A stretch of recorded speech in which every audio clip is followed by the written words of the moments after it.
YCP senior నేత మండలిలో ఆ పార్టీ పక్ష నేత బొత్స సత్యనారాయణకు శాసన మండలిలో ఎదురుదెబ్బ తగిలింది. జీఎస్టీ 2.0 సంస్కరణలపై మాజీ ముఖ్యమంత్రి వైసీపీ అధినేత తీసుకున్న నిర్ణయంతో శాసన మండలిలో బొత్స కంగుతిన్నారని అభిప్రాయం వ్యక్తమవుతుంది. పార్టీలో చర్చించి ఈ విషయంపై ఒక స్టాండ్ తీసుకోవాల్సి ఉండగా అధినేత ఒకలా మండలిలో ప్రతిపక్ష నేతగా వ్యవహరిస్తున్న బొత్స మరోలా స్పందించడంతో ప్రభుత్వం ఎదురుదాడి చేసే అవకాశం ఇచ్చినట్లయిందంటున్నారు. వైసీపీలో భిన్న వైఖరి ఉండడంతో ప్రభుత్వం విపక్షాన్ని ఇరుకున పెట్టిందని, మంత్రుల వాగ్బానాలతో సీనియర్ నేత బొత్స నిశ్చేష్టుడై నిల్చోవాల్సి వచ్చిందని పరిశీలకులు వ్యాఖ్యానిస్తున్నారు. జీఎస్టీ 2.0 సంస్కరణలు సోమవారం నుంచి అమల్లోకి వచ్చిన విషయం తెలిసిందే. కేంద్రం ప్రవేశపెట్టిన ఈ విధానాన్ని రాష్ట్ర ప్రభుత్వం సమర్థిస్తూ అసెంబ్లీ, శాసన మండలిలో తీర్మానం ప్రవేశపెట్టింది. అసెంబ్లీలో తీర్మానం ఏకపక్షంగా ప్రవేశపెట్టగా మండలిలో ప్రతిపక్ష నేత బొత్స కొన్ని అభ్యంతరాలు వ్యక్తం చేశారు. ఉత్తర భారతదేశంలో తినే పరోటా, చపాతీపై జీఎస్టీని తగ్గించాలని, దక్షిణ భారతదేశంలో తినే ఇడ్లీ, దోసపై జీఎస్టీ తగ్గిందా లేదా అనేది స్పష్టం చేయాలని సభలో నిలదీశారు.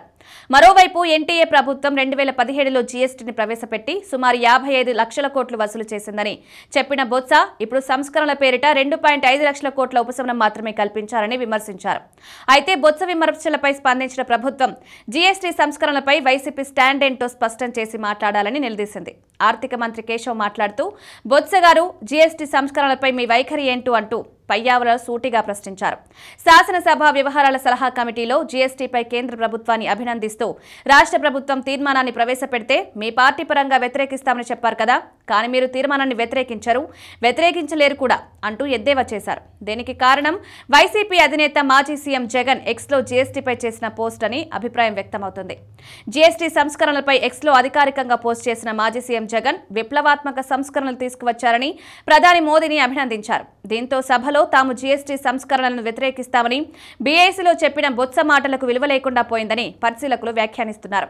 మండలిలో బొత్స విమర్శలు గుప్పిస్తుండగా జగన్ ట్వీట్ను అడ్డుపెట్టుకుని ఆర్థిక మంత్రి పయ్యావుల ఎదురుదాడి చేయడం రాజకీయంగా ఆసక్తికర చర్చకు దారితీసింది. జగన్ ట్వీట్ను అధికార పక్షం ప్రస్తావించడంతో అంతవరకు ధాటిగా మాట్లాడిన బొత్స కాసేపు నీళ్లు నమలాల్సిన పరిస్థితిలో డైలమాలో పడిపోయారంటున్నారు. అయితే కాసేపటికే అధికార పక్షం విమర్శల నుంచి తేరుకున్న బొత్స తన అనుభవంతో జీఎస్టీపై తన అభిప్రాయాన్ని స్పష్టం చేశారంటున్నారు. 55 లక్షల పన్నులుగా వసూలు చేసినప్పుడు ఇప్పుడు కేవలం కంటి తుడుపుగా 2.4 లక్షల మేర భారం తగ్గించామని చెప్తున్నారంటూ సంస్కరణల వల్ల ప్రజలకు స్వల్ప ఊరట మాత్రమే దక్కుతుందని చెప్పే ప్రయత్నం చేశారంటున్నారు.